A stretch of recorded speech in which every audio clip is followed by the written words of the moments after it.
2월 24일 수요 예배 함께 하시는 모든 성도님들을 이 시간 환영하고 축복합니다. 이 시간 우리가 함께 나눌 말씀은 느헤미야 5장 1절에서 13절까지 말씀입니다. 우리 함께 읽도록 하겠습니다. 그때 백성들이 그들의 아내와 함께 크게 부르짖어 그들의 형제인 유다 사람들을 원망하는데 어떤 사람은 말하기를 우리와 우리의 자녀가 많으니 양식을 얻어 먹고 살아야 하겠다 하고 어떤 사람은 말하기를 우리가 밭과 포도원과 집이라도 저당 잡히고 이 흉년의 곡식을 얻고자 하고 어떤 사람은 말하기를 우리는 밭과 포도원으로 돈을 빚내서 왕에게 세금을 바쳤도다. 우리 육체도 우리 형제의 육체와 같고 우리의 자녀도 그들의 자녀와 같거늘 이제 우리 자녀를 종으로 파는도다. 우리 딸 중에 벌써 종된 자가 있고 우리의 밭과 포도원이 이미 남의 것이 되었으나 우리에게는 아무런 힘이 없도다 하더라.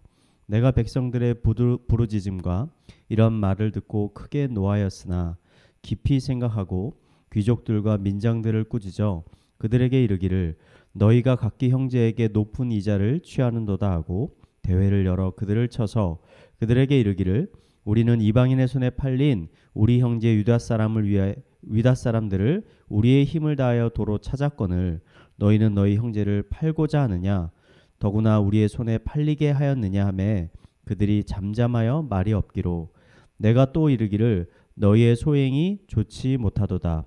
우리의 대적 이방 사람들의 비방을 생각하고 우리 하나님을 경외하는 가운데 행할 것이 아니냐. 나와 내 형제와 종자들도 역시 돈과 양식을 백성에게 꾸어 주었거니와 우리가 그 이자 받기를 그치자. 그런즉 너희는 그들에게 오늘이라도 그들의 밭과 포도원과 감람원과 집이며 너희가 꾸어준 돈이나 양식이나 새 포도주나 기름의 100분의 1을 돌려보내라 하였더니 그들이 말하기를 우리가 당신의 말씀대로 행하여 돌려보내고 그들에게는 아무것도 요구하지 아니하리이다 하기로 내가 제사장들을 불러 그들에게 그 말대로 행하겠다 맹세하게 하고 내가 옷자락을 털며 이르기를 이 말대로 행하지 아니하는 자는 모두 하나님이 또한 이와 같이 그 집과 산업에서 털어버리실지니 그는 곧 이렇게 털려서 빈손이 될지로다 하매 회중이 다 아멘하고 여호와를 찬송하고 백성들이 그 말한 대로 행하였느니라. 아멘. 설교에 앞서서 우선 느헤미야 1장에서 4장까지의 내용을 간략하게 살펴보겠습니다.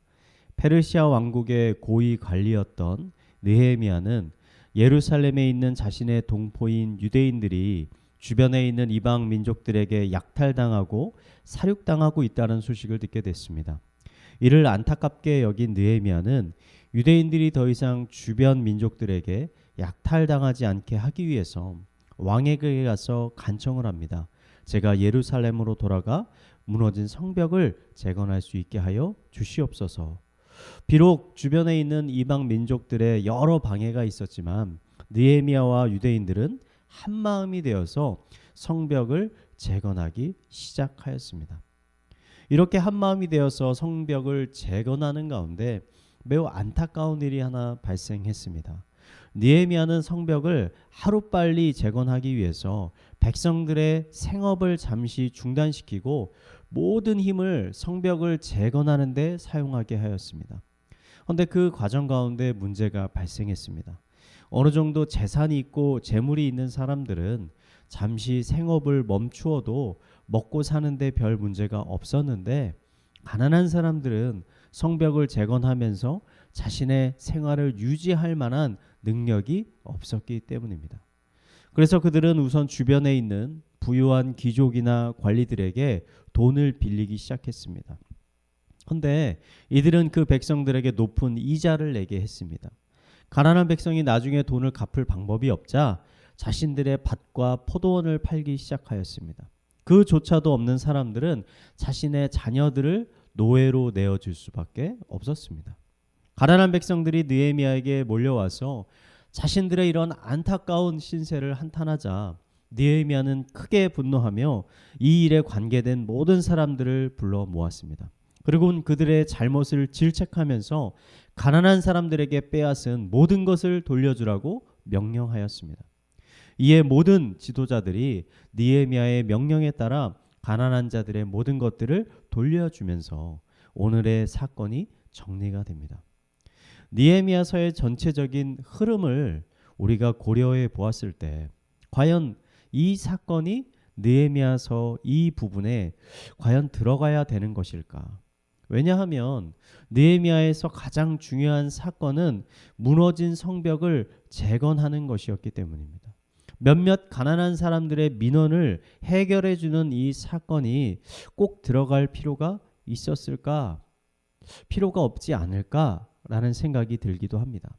하지만 우리가 조금만 더 큰 관점에서 이 사건을 바라보면 이 사건은 느헤미야서에서는 빠져서는 안 되는 매우 중요한 사건임을 우리는 알 수 있게 됩니다.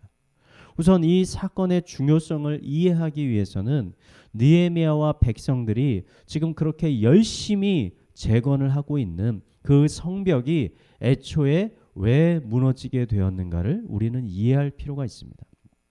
느헤미야서 1장 6절에서 8절을 살펴보면 이 예루살렘의 안타까운 상황을 들은 느헤미야가 이 백성들을 대신해서 하나님 앞에 나아가서 회개의 기도를 드리는 부분이 나옵니다. 느헤미야는 이렇게 고백합니다. 나와 내 아버지의 집이 범죄하여 주를 향하여 크게 악을 행하여 주께서 주의 종 모세에게 명령하신 계명과 율례와 규례를 지키지 아니하였나이다. 느헤미야는 유다가 망하고 성전이 불타고 성벽이 무너지게 된 원인이 백성들이 하나님의 계명과 율례를 제대로 지키지 않았기 때문이라고 지금 고백하고 있습니다. 이것이 느헤미야서 전체를 아우르고 있는 핵심적인 메시지라고 볼 수 있습니다. 예루살렘 성벽이 무너진 것은 이스라엘이 군사력이 약해서도 아니고 경제력이 약해서도 아니었습니다. 성벽이 무너진 것은 백성들이 하나님의 계명을 가볍게 여겼기 때문입니다. 하나님을 경외하지 않았기 때문입니다. 그러므로 성벽을 재건하는 것은 단순히 물리적인 성벽만을 재건하는 일이 되어서는 안 되는 것이었습니다. 왜냐하면 그런 성벽은 어차피 또 무너져 내릴 것이기 때문입니다. 다시 무너지지 않는 성벽을 쌓는 유일한 방법은 백성들의 마음과 심령을 바꾸는 것뿐이었습니다. 백성들의 삶 자체가 바뀌어야 하는 것입니다. 느헤미야가 성벽 재건을 결심했을 때 수많은 백성들과 수많은 지도자들이 찬성하며 적극적으로 동참했습니다. 근데 저는 이 부분을 우리가 매우 주의 깊게 살펴볼 필요가 있다고 생각합니다. 왜냐하면 느헤미야가 성벽을 재건하려는 목적과 지금 지도자들이 생각하는 목적이 다를 수 있기 때문입니다. 그 동기가 완전히 일치하지 않았다라는 것을 오늘 우리는 이 사건을 통해 확인할 수 있게 되는 것입니다. 모두들 힘을 합쳐서 성벽을 열심히 재건하고 있는 가운데 많은 지도자들은 가난한 백성들에게 돈을 빌려주면서 높은 이자를 받았습니다. 이자를 갚지 못하는 백성들의 밭과 포도원을 빼앗았습니다. 더 이상 빼앗을 것이 없는 백성들에게는 그들의 어린 딸과 아들들을 데려가 자신의 종으로 삼거나 노예로 팔아버렸습니다. 지도자들은 성벽을 재건하는 동시에 하나님의 지금 율법을 너무나도 쉽게 저버리고 있는 것입니다. 출애굽기 22장 25절을 보면 하나님은 가난한 백성들에게 돈을 구워주면서 절대 이자를 받지 말라고 명령하셨습니다. 하지만 귀족들은 높은 이자를 받았습니다. 레위기 25장 42절을 보면 하나님은 절대로 같은 동포 유대인들을 종이나 노예로 팔지 말라고 명령하셨습니다. 그런데 귀족들은 백성들이 이자를 갚지 못하자 그들의 자녀들을 빼앗아 노예로 팔아버렸습니다. 이런 이들의 행동은 하나님을 모르는 이방 백성들의 모습과 하나도 다를 것이 없었습니다. 이스라엘이 멸망하기 전 그 부패한 조상들의 모습과도 너무나 동일한 모습이었습니다.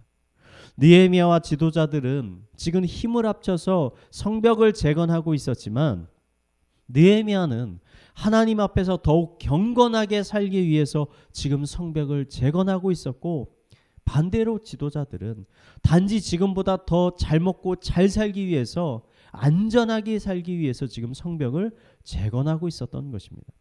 이런 지도자들을 향해 느헤미야는 이렇게 얘기합니다. 내가 또 이르기를 너희의 소행이 좋지 못하도다. 우리의 대적 이방 사람들의 비방을 생각하고 우리 하나님을 경외하는 가운데 행할 것이 아니냐. 제발 정신 좀 차리고 이방인들의 눈에 부끄럽지 않게 하나님 앞에 경건한 삶, 거룩한 삶을 살라고 질책하고 있는 것입니다. 사실 이 사건이 일어나기 13년 전에도 똑같은 일이 있었습니다. 성전이 재건된 이후에 2차 귀환팀을 데리고 예루살렘에 에스라가 돌아왔습니다. 성전이 재건되었는데도 불구하고 백성들의 삶이 여전히 부패한 것을 발견한 이 에스라는 백성들에게 율법을 가르쳤습니다. 그들에게 율법을 지키라고 강하게 권면했습니다. 하지만 백성들은 에스라의 말을 듣지 않았습니다. 그들은 여전히 부패한 삶을 살았고 오히려 지도자들은 앞장서서 이런 악한 일들을 행했습니다. 에스라서를 보면 성전이 재건되고 느헤미야서를 보면 성벽이 다시 한번 재건됩니다. 이 사건만 보면 둘 다 성공적으로 모든 일이 끝난 것처럼 보입니다. 하지만 그 내면을 살펴보면, 본질적인 부분을 살펴보면 이 두 사역 모두 결국 실패한 사역이라고 보여집니다. 왜냐하면 백성들은 성전과 성변 재건보다 더 중요한 것들을 놓치고 있었기 때문입니다. 예루살렘에 돌아온 백성들은 성전이 재건되기만 하면, 성벽이 다시 세워지기만 하면 다시 이스라엘의 옛 영광을 회복할 수 있을 것이라는 기대감을 가지고 있었지만, 하나님이 바라신 것은 눈에 보이는 이런 성전과 성벽이 다시 지어지는 것이 아니라, 하나님이 진정 바라시는 것은 무너진 이스라엘 백성들의 그런 영적인 삶이 다시 거룩한 삶으로 세워지는 것이었기 때문입니다. 영적인 개혁 없이 세워진 성전과 성벽은 어차피 다시 무너지게 되어 있습니다. 실제로 예수님을 거부하고 예수님을 미워해서 십자가에 못 박은 이 유대인들이 그렇게 자랑했던 예루살렘의 성전과 성벽은 AD 70년 로마의 장군에 의해서 완전히 무너지게 됩니다. 그 말 그대로 완전히 무너져 버렸습니다. 쌍글이 무너져서 벽 하나에 벽 하나 남지 않을 정도로 다 무너졌습니다. 유일하게 조금 남은 벽이 있는데 그것을 지금 통벽의 벽이라고 부릅니다. 지금도 수많은 이스라엘 사람들은 그 통곡의 벽에 와서 눈물을 흘립니다. 무너진 성전과 성벽을 생각하면서. 이러한 것들은 거룩한 삶이 없는 사람의 인생이 얼마나 철저하게 다시 무너져 버릴 수 있는지를 잘 보여주고 있는 사건이라고 생각합니다. 오늘의 말씀을 짧게 한번 정리하려고 합니다. 이방인들의 무수한 방해에도 불구하고 성벽은 결국 52일 만에 재건되었습니다. 이는 누구도 부인할 수 없는 하나님의 도우심과 은혜가 있었기에 가능한 일이었습니다. 우리도 신앙생활을 하다 보면 우리의 삶 가운데 이러한 하나님의 놀라운 은혜, 하나님의 놀라운 자비하심, 축복을 경험할 때가 있습니다. 아, 이것은 내 능력이 아니라 하나님께서 정말 부어주신 은혜구나 라는 것을 깨달을 때가 있는 것입니다. 이럴 때 여러분, 우리는 겸손하게 한번 잘 생각해 보아야 합니다. 하나님께서는 왜 나에게 이런 놀라운 은혜를 주셨는가? 하나님께서는 왜 이런 큰 형통함을 주셨는가? 이런 큰 축복을 내 삶 가운데 부어 주셨는가? 그 이유에 대해서 여러분 잘 생각해 보아야 하는 것입니다. 사실 느헤미야서에서 가장 중요한 것은 여러분 짧은 시간 안에 이 성벽이 재건되었다는 것이 아니었습니다. 정말 중요한 것은 성벽이 이렇게 재건된 것처럼 무너진 이스라엘 백성들의 삶도 하나님 앞에 거룩하게 회복이 되었는가라는 것을 살펴보는 것이 중요한 것입니다. 왜냐하면 하나님이 이스라엘 백성들에게 다시 성벽을 주신 그 이유는 그 안에서 앞으로 더 잘 먹고 잘 살라고 하신 것이 아니라 그 안에서 이제 더 하나님 앞에 경건하고 거룩한 모습으로 살라고 그 성벽을 그들에게 주신 것이기 때문입니다. 애초에 느헤미야가 이 성벽을 재건하려는 가장 본질적인 이유는 무엇이었을까요? 예루살렘 안에 살고 있는 백성들의 안전을 지키기 위함이었습니다. 왜 다른 도시가 아닌 특별히 예루살렘에 있는 성벽을 재건하려고 했을까요? 왜냐하면 그곳에는 하나님의 거룩한 성전이 있었기 때문입니다. 느헤미야는 예루살렘 안에 살고 있는 백성들이 하나님 앞에 안전하게 예배 생활을 할 수 있도록 하기 위해 그 성벽을 재건했던 것입니다. 그래서 최종적으로 그 백성들이 하나님의 말씀과 율법과 계명을 온전히 순종하는 삶을 살게 하기 위해서 그 성벽을 재건했던 것입니다. 헌데 예루살렘의 지도자들은 전혀 다른 생각을 하고 있었던 것입니다. 그들은 오직 자기 자신만의 안위만을 생각하고 있었습니다. 우리들도 얼마나 이러한 잘못과 실수를 저지르고 있는지 모릅니다. 우리는 하나님께서 안정적인 직장이나 사업장이나 혹은 건강을 위해서 하나님께 기도할 때가 있습니다. 이것을 오늘의 말씀을 비춰 살펴보면 성벽을 재건해 달라는 기도와 비슷한 기도입니다. 하나님, 제가 신앙생활을 잘 할 수 있도록 안전적인 환경을 저에게 허락해 달라는 것입니다. 그런데 막상 하나님께서 성벽을 재건해 주시니까, 이런 안정적인 삶을 축복을 부어 주시니까 하나님을 더 예배하거나 하나님을 더 찾기보다 이런 안정적인 삶을 누리면서 자기가 하고 싶은 대로 살 때가 너무나 많이 있는 것 같습니다.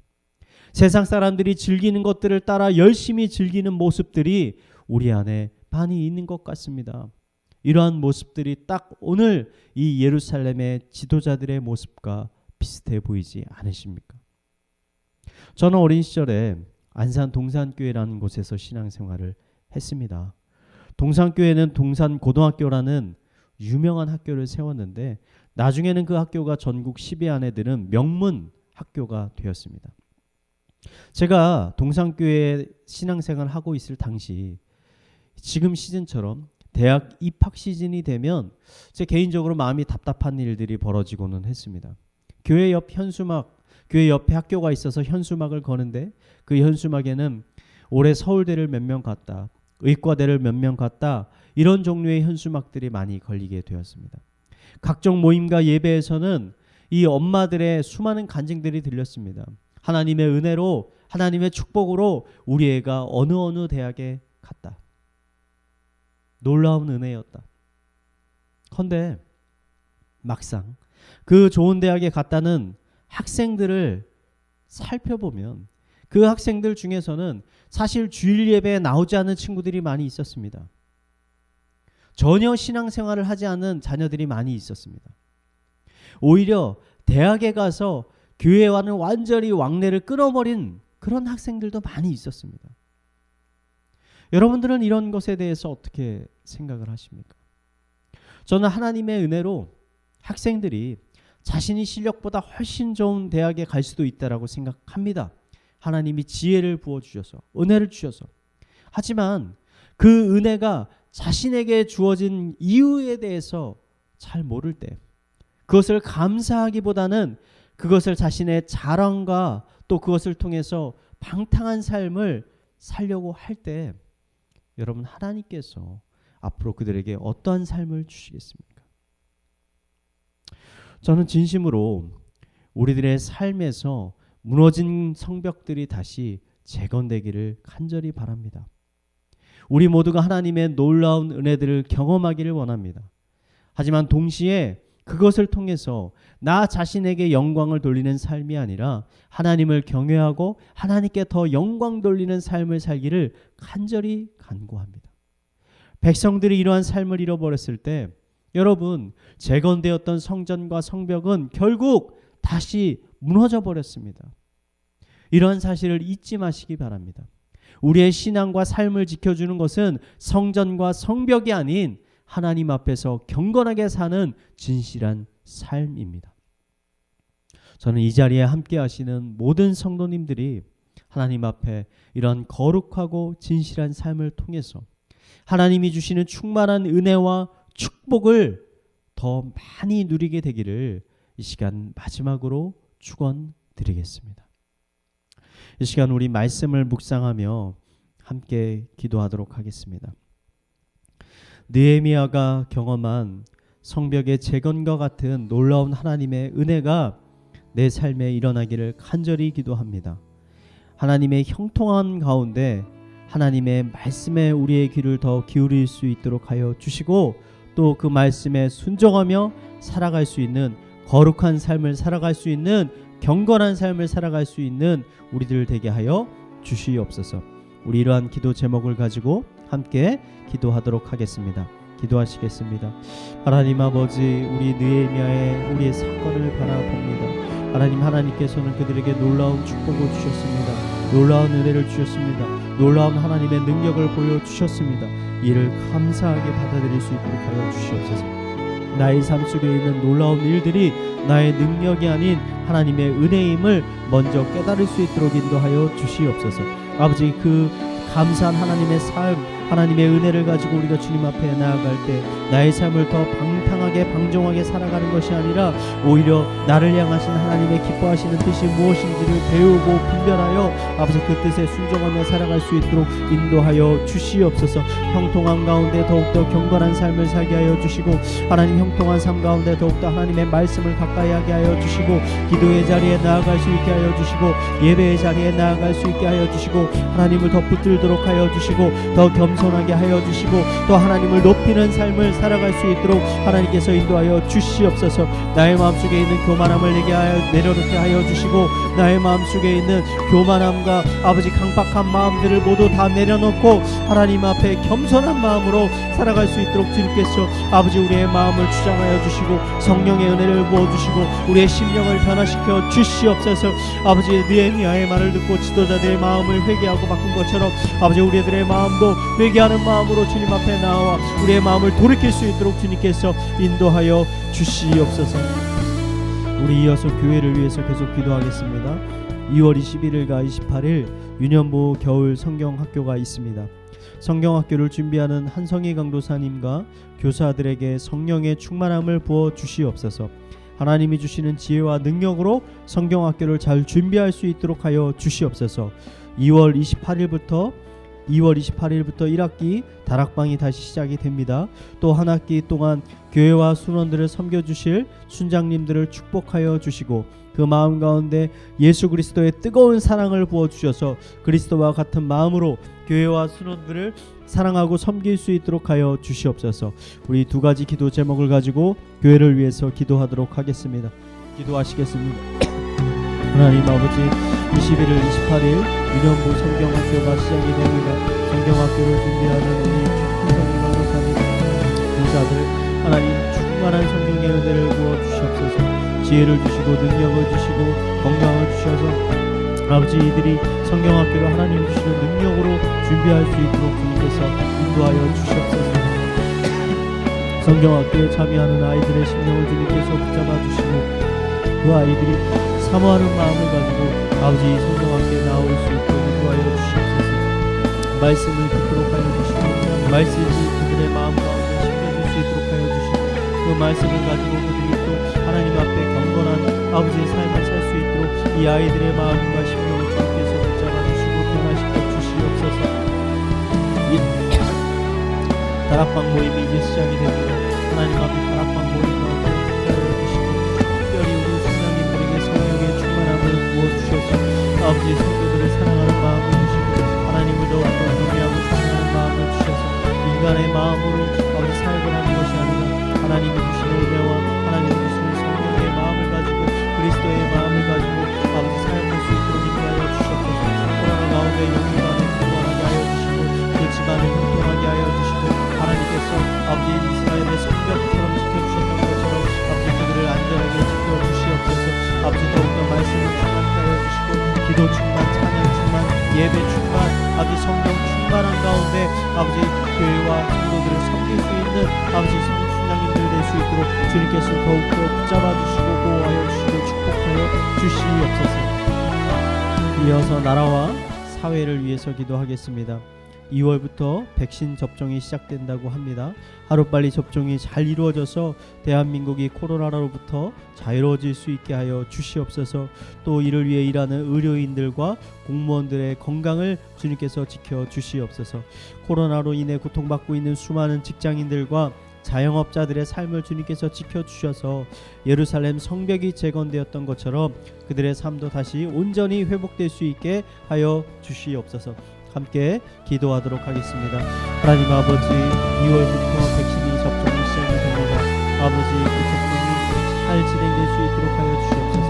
이를 통해서 더 이상 한국이 코로나로 인해 고통받지 않도록 하여 주시고 하루빨리 모든 것들이 다 정상으로 돌아올 수 있도록 하여 주시옵소서. 학생들이 학교로 돌아갈 수 있도록 하여 주시고 직장인들이 직장으로 돌아갈 수 있게 하여 주시고 성도님들이 다시 교회로 돌아올 수 있도록 주님께서 인도하여 주시옵소서. 또 이를 위해서 수고하는 의료인들과 공무원들 하나님께서 요일반을 공복하여 주셔서 그들이 쓰러지지 않고 병들지 않고 맡은 바 사역을 잘 감당할 수 있도록 인도하여 주시옵소서. 코로나로 인해 고통받고 있는 직장인들과 자영업자들, 사업자들 하나님께서 그들의 경제적인 삶을 그들의 가정을 주님께서 지켜주셔서 아버지 쓰러지지 않도록 하여 주시고 무너지지 않도록 하여 주시고 아버지 연약해 있는 자들의 삶을 주님께서 붙잡아 주셔서 그들의 경제적인 사회적인 아버지 감정적인 모든 무너졌던 것들이 다시 한번 재건되고 일어날 수 있는 은혜들을 주님께서 붙잡아 주시고 부어 주시옵소서. 아버지 이 대한민국을 주님께서 긍휼히 여겨 주셔서 이 나라가 아버지 우리들의 힘으로 이끌어가는 것이 아니라 하나님의 은혜로 하나님의 인도하심으로 이끌려가는 나라임을 우리가 경험하는 시간이 될 수 있도록 주님께서 인도하여 주시옵소서. 이어서 가정과 또 개인의 기도 제목을 가지고 계속 기도하도록 하겠습니다. 기도하시겠습니다. 하나님 아버지, 우리의 가족